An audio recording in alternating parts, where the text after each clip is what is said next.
Wala nang edit-edit, ito ang kwento. 2 oras na talagang patuloy na binabayo ng malakas na hangin na sinasabayan pa ng buhos ng ulan itong malaking bahagi ng Santiago City sa Isabela.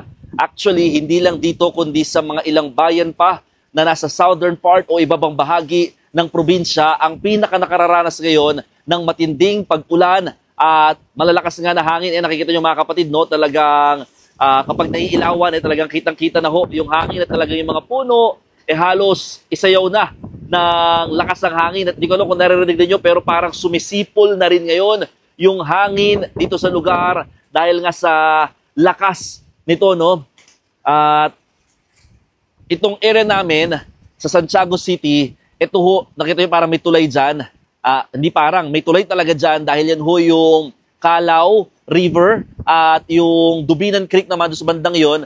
Parang salubungan kasi yan mga kapatid. So isa to sa mga pinaka-binabantayan talaga ng mga otoridad dahil kapag umapaw ito, dahil sa dami nga ng ulang binabagsak nitong Super Typhoon Uwan, may posibilidad na magbaha in some low-lying parts of this area.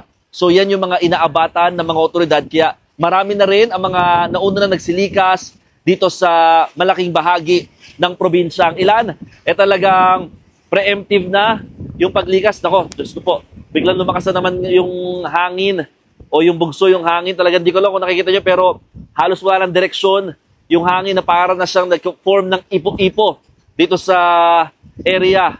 Nasa may cover area lang ho tayo ngayon, itong sinilungan natin gusali.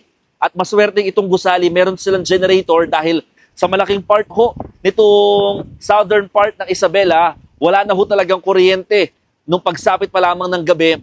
For safety purposes din, dahil nga kung sakaling ganito kalalakas ho yung hangin, kaya niya ipatumba yung mga poste ng kuryente at maaaring magdulot pa yan ng pagiging delikado sa mga residente o mga rescuer dito sa lugar. Halos wala na hong dumadaan o mangilan-ngilan na lamang yung nakakalusot dito sa may bahagi ng bridge dahil nga talagang hindi na masyadong safe yung pagbiyahe sa mga oras na ito na ganito kalakas ho yung hangin na para ka na talaga inaangat, no? Siguro sa loob ng 10 minutes, isa lang halos yung dumaraan.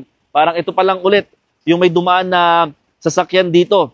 After 10 to 15 minutes na kami nakatayo dito sa area.